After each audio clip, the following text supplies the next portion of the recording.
Hello friends and welcome to Chat from the Engineering Desk. Hope you're doing well today.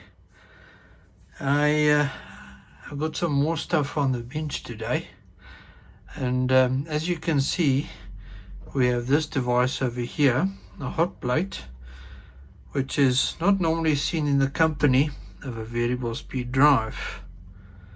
And the question is, can I connect this to this and control the power to this? Oh, that's nice. We've got a neighbor with his loud exhaust. The joys of communal living. But I've unplugged Alexa, so she's not going to interfere with today's show. Okay, let's get started. So, we have a variable speed drive and a hot plate. Now,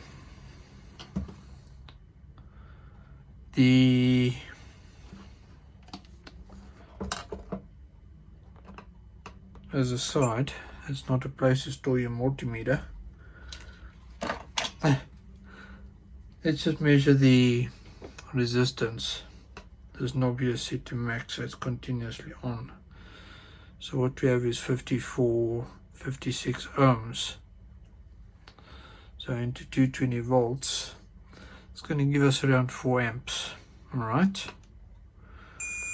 let's set that aside. We also have this handy, a tongue tester, so that we can do some current measurement. So what we're going to do is you need some electrons for this.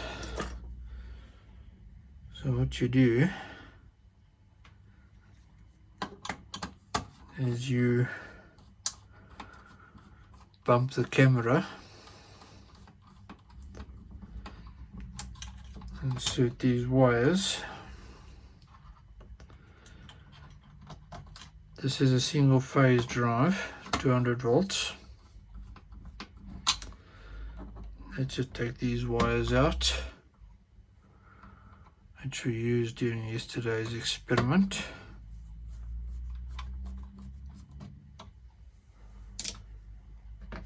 And down the bottom here, well, let's look at the specs. Okay,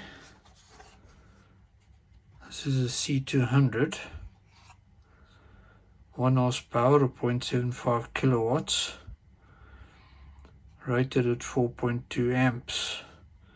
Input is 10 amps.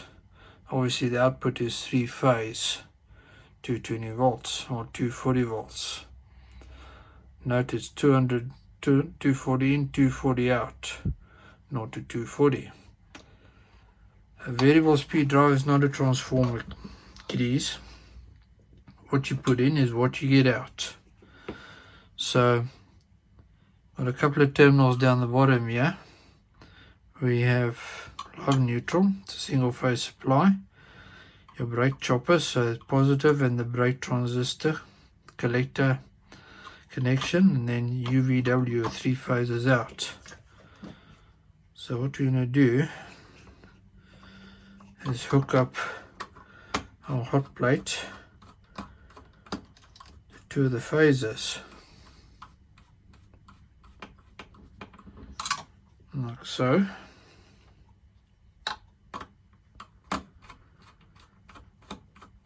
Let's get that in.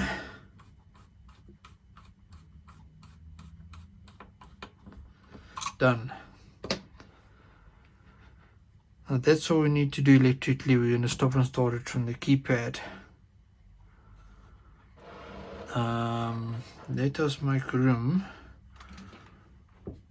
for my little friend.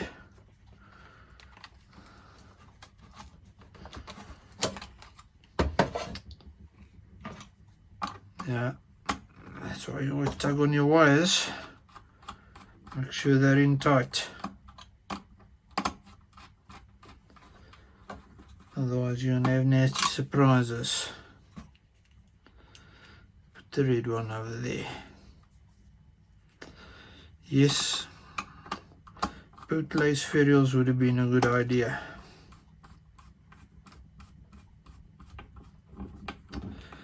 And indeed you should do it.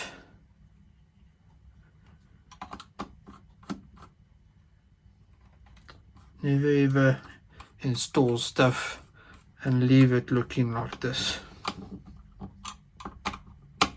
Right. Okay. Let's try that again.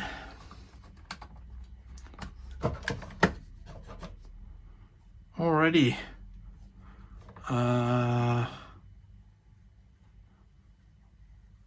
Let us zoom out a bit.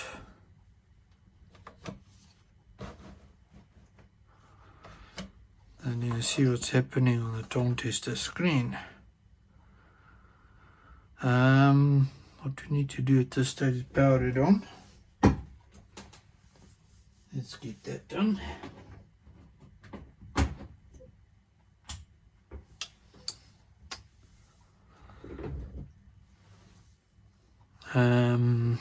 Right. I need to change a few things. In fact, what I'm going to do is I'm going to default the drive, set it back to factory settings. So in parameter 10 here, knocking the up and down buttons together is going to give you parameter 0. And I'm going to select default 50 Hz settings. Hit the red button. So now when I hit escape, it says ready. Now I need to set it up for keypad mode, like that, and that LED over there has come on.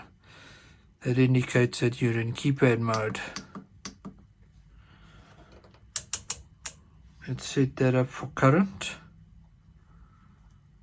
So now, all things being equal,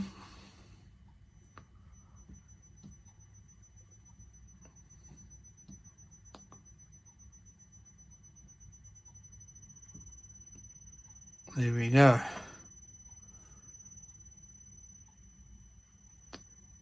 There's 1.3 amps flowing,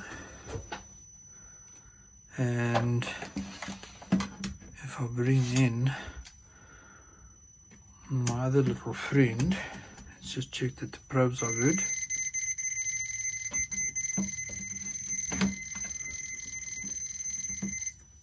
Yeah, that meter is not the greatest because it's a dumpster dive I rescued.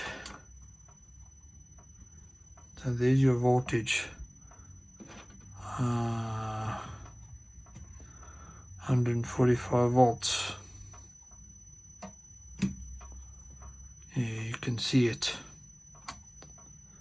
That's warming up very nicely.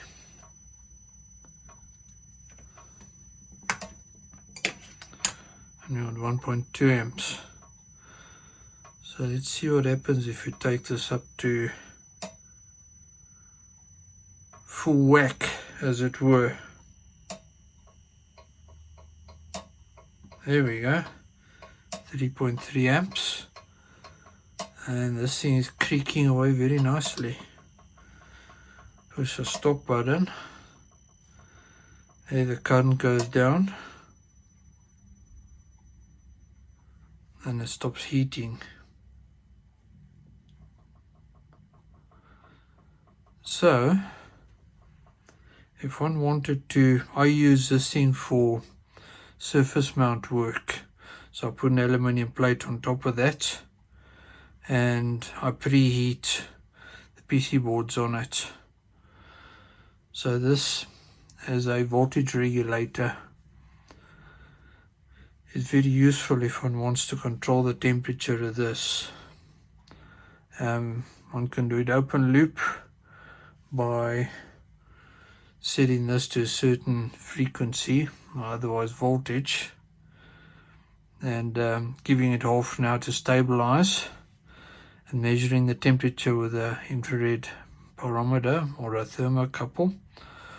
Or one could go closed loop and put a thermocouple on here, and you can feed it into the PID of the drive, but it's not really necessary. Although, make a nice engineering demonstration using one of these as a temperature controller, regulator, power regulator. So there we have it. They don't mind if you run a resistive load off them. You can run lamps off them, heaters, all sorts of stuff. It's not a problem. It's a transistor output, it's PWM, and it switches quite happily into the resistive load.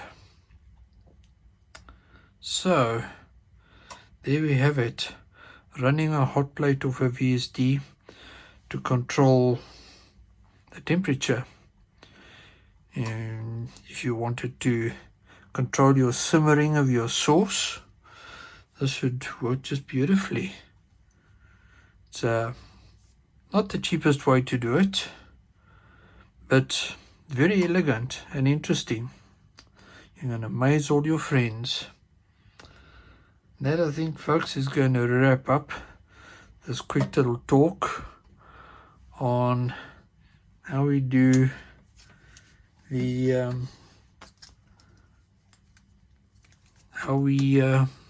run a hot plate off a VSD, because most people are very surprised when you say you can do it. It's not a problem. And well, it is actually quite all right to do it. It does not complain. So there you have it, just like that. And now I can screenshot this for my thumbnail, and we're done. I'm going to conclude this talk. Hope you enjoyed it, found it interesting. If you haven't seen it done before, now you have. For the rest, have an awesome day further, ladies and gentlemen. Take care. Thanks for being here, and I'll see you back soon for more. Cheers.